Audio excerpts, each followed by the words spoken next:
Seperti yang sudah saya sampaikan sebelum jeda bahwa di segmen ini akan juga bergabung narasumber berikutnya yang akan memberikan pandangannya, yaitu Komjen Pol Purnawirawan Susno Duaji selaku mantan Kabar Eskrim. Assalamualaikum warahmatullahi wabarakatuh. Selamat malam Pak Susno Duaji. Waalaikumsalam warahmatullahi wabarakatuh. Selamat malam. Baik. Pak Susno, seperti yang kita ketahui bersama bahwa perkembangan kasus ini juga begitu cepat. Hari ini Baradae mendapatkan panggilan memberikan keterangan kepada Komnas HAM. Dan kuasa hukum dari Brigadir ataupun juga keluarga Brigadir J mengatakan mengantongi saksi kunci. Apakah dengan hal-hal ini, perkembangan ini rasanya apakah semakin mudah Pak untuk bisa mengungkap kebenaran dari kasus ini? Penilaian dari Pak Susno seperti apa? Ya, semakin mudah. Kalau sudah ngantungi saksi kunci, kemudian Komnas HAM sudah juga mintai keterangan, kemudian besok pagi yang paling poinnya akan ada ekshumasi, yaitu penggalian jenazah, sekaligus diotopsi, sekaligus divisum. Dan bagaimana itu akan sangat menentukan. Karena apa? Visum besok itu akan menentukan apakah jalan ceritanya atau kasusnya berubah atau tetap. Kan kasusnya ini adalah kasus tembak-menembak, kemudian apakah menjadi kasus penganiayaan, apakah kasus kasus pelecehan seksual gitu.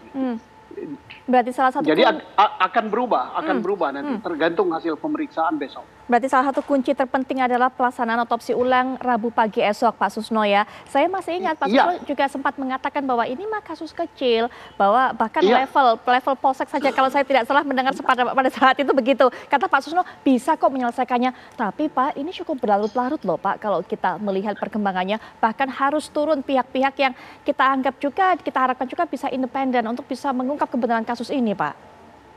Jadi memang kasus ini kasus muda ya.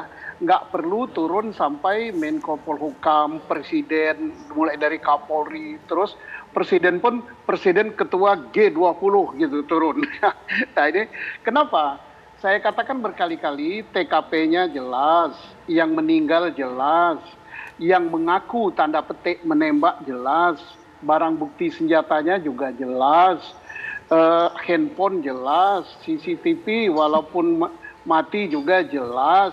Selongsong ada, proyektil ada, darah ada, luka-lukanya juga nanti tergantung hasil visum akan jelas. Jadi jelas ceritanya ini.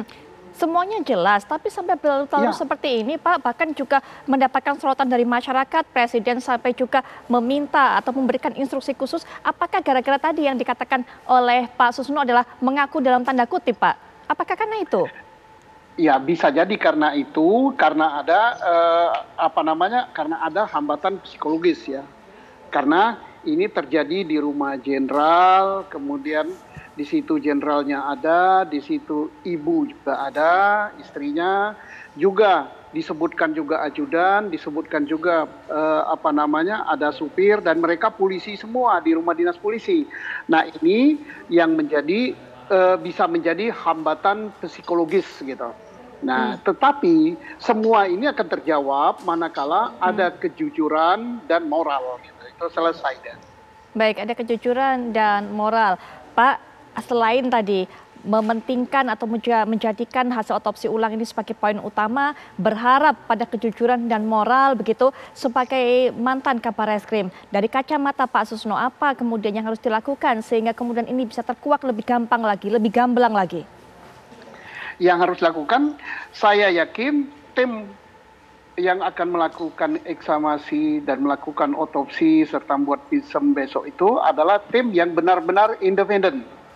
Kemudian kredibilitasnya bagus dan punya pengetahuan yang bagus. Dan ini Panglima TNI sudah menyatakan yang tergabung di dalam dokter forensik yang akan bekerja besok, dia katakan dokter senior yang kredibilitasnya bagus, yang pengetahuannya bagus. Karena apa?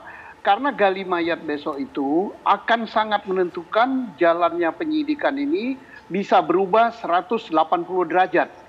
Oke, baik. Bang Martin, apakah Bang Martin selaku kuasa hukum dari keluarga juga bisa yakin dengan independensi ataupun juga dari kualitas dari tim yang akan besok melakukan otopsi ulang, Bang? Seperti kata Pak Susno tadi bahwa yang menjadi salah satu kunci peran utama adalah besok yang akan melakukan otopsi ulang. Ya, melalui surat kami kan kami sudah mengajukan kepada Panglima Angkatan Bersenjata ya, baik dari TNI Angkatan Darat, TNI Angkatan Laut, RSCM, TNI Angkatan Udara, dan juga beberapa kolegium universitas. Nah, sekarang sudah terjun langsung tim-tim yang ditunjuk oleh dari berbagai institusi ini, khususnya dari RSPAD yang sudah diberikan surat tugas dan penugasan langsung oleh Panglima Angkatan Bersenjata. Tentunya kami harus mencoba untuk mempercayai ya Mbak Putri ya, karena tim tersebut sudah pasti tim yang terbaik yang diutus. Jadi saya pikir tidak ada alasan untuk tidak percaya, karena memang sesuai dengan permintaan kita dihadirkan dari luar institusi Polri terkait dokternya. Jadi kita lihat saja besok Mbak prosesnya. Mabes Polri menjanjikan transparan dan akuntabel ya. Saya pikir ini harus kita sambut positif. Biarkan timnya bekerja, nanti mengenai hasilnya seperti apa, saya percaya tadi sesuai dengan yang disampaikan oleh Pak Susno, ketika ada the right man on the right place dan juga dikaitkan dengan integritas, pasti hasilnya bagus. Yang membuat negara ini ataupun beberapa pekerjaan itu hasilnya tidak bagus, padahal orangnya bagus, itu memang seringkali permasalahannya adalah integritas. Dan itu adalah barang yang sangat langka di negara ini. Terima kasih. Betul, saya yakin itu. Bang Martin, nanti mungkin setelah jeda saya juga akan tanya follow up dari keinginan dari keluarga, kemudian juga kuasa hukum, bahwa meminta Menko Polhukam ini untuk bisa memberikan pernyataan atau juga memerintahkan kepada Kapolri untuk menghentikan penyidikan lebih lanjut dari tuntutan terhadap Brigadir J ini mengenai kasus pelecehan, kemudian juga berbagai macam hal lainnya. Nanti mungkin bisa dijelaskan bagaimana follow up-nya, termasuk juga bisa dikomentari oleh Pak Kudri dan juga Pak Susno. Tapi setelah jeda berikut ini kami segera kembali.